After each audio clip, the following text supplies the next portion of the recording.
Hey, what's up? This is Zero Kazama, and you're watching channelapa.com.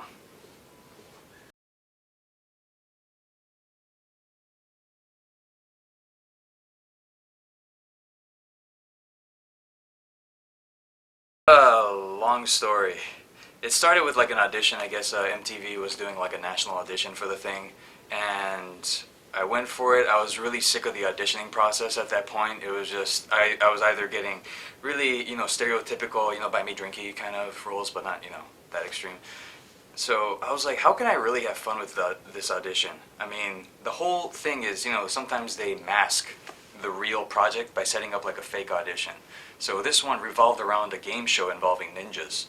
And they wanted some guy that was knowledgeable in ninjas talking about, ninjas were a breed of warriors long ago and da-da-da, and wanted to be matter-of-factly about it. But instead, I got a little book and got a really weird anime drawing of a ninja and slapped it in there and put an arrow pointing to it saying ninja. I was like thinking, how can I screw off this audition as much as possible? So I go, and they're expecting very formal, it's just like ninjas or da-da-da-da-da-da, and talk about the contestants. So I just went, these are what ninjas look like. They're no longer here, but they can probably kick the ass of any of the fat-ass contestants that are on this show. Something like that. Just went hyper dramatic, overboard.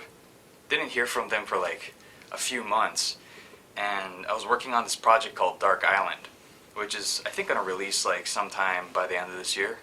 And while we're in the middle of freaking nowhere on the westernmost edge of Vancouver Island, I get a notice saying, hey, you booked the part, they need you in New York. I'm like, not gonna happen.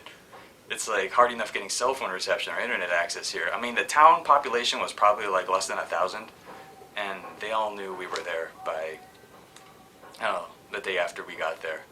But somehow, like, the producers and the other producers, like, figured something out, and they flew me out over there, completely ragged, just living like animals in the kind of like rainforest. And then we shot the pilot. And then they flew me back, we finished the movie, and a few months later they're just like, okay, you got picked up for 20 episodes. Like, oh, nice.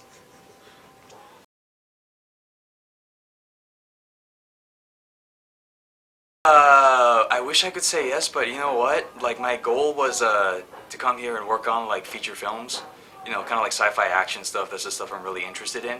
And I thought it would, but after getting no work as a result, I finally realized, you know what, I don't want to put MTV down, I'm not, but it's just the fact that I don't think casting directors that are casting for features go on MTV.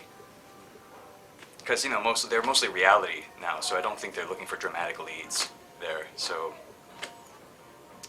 yeah, not much.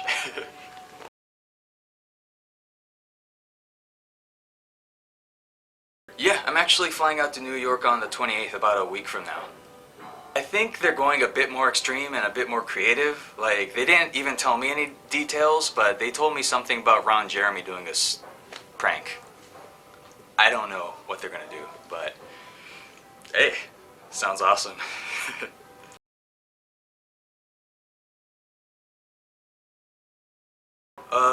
The only one I got like a significant part in is Dark Island, produced by Epic Pictures, directed by Nico Perringer and Sam Gorski, produced by Eric Lim. Yeah, it's basically, how would I say it, a team has to try and find another reconnaissance team where they've been doing biological testing, and basically everything goes to crap from there.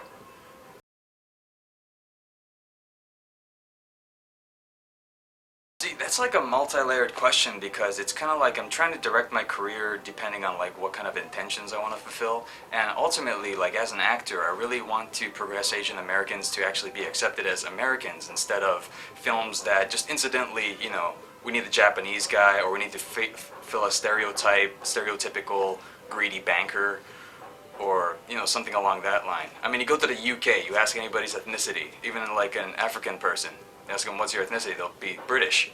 And I think we're getting to the point where it's kind of like that in the States.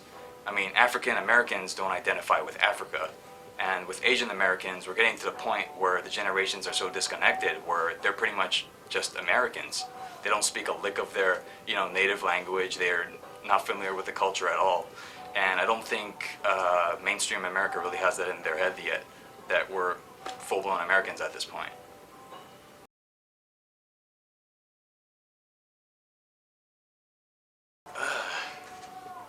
A lot of things, you know. Going back to film, just like directing, that was like my first short film. I found out about it a week before it was due, and something told me, like, I gotta make this. And there's a cool story why I had to make it too. I was writing a blog called Leaps of Faith, and it basically dealt with how early in our career, we were kind of like, we just let go and just hope things work out. And once things do work out, we think we can micromanage it.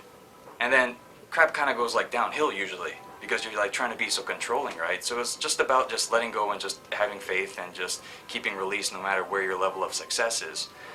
I needed to find a picture that related to that blog. So I put in Leap of Faith. And the first thing was Altair from Assassin's Creed doing the Leap of Faith, you know, where he jumps off into the bale of hay. And it linked to the competition information. And I was like, should I make this? And through that chain of events, I was like, it would be really illogical not to. I don't know, just something told me I had to do it.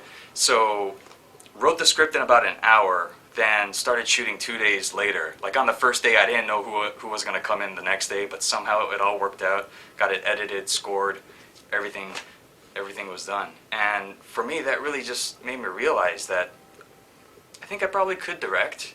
And my whole thing is, I think the young generation now, they're lacking good role models in terms of like stories or heroes or whatever. Like, it might just be me, but like the younger generation, they have like this sense of entitlement, but they don't want to live up to it.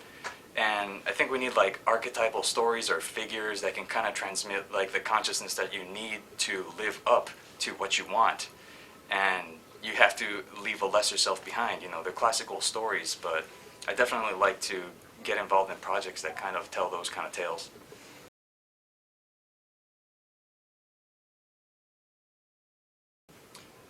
I have two kinds of movies that I like. One with like heavy morals, you know, it's deep, makes you think.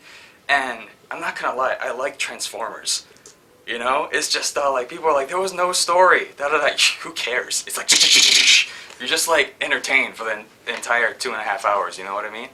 So I'll definitely, if it's possible, like to mix the two together. Make something with like an awesome storyline that tells a great story, teaches people something, you know, almost on like a subconscious level, coming out of the movie feeling like they learned something about themselves and about life, and also just mix in crazy amounts of like ridiculous action.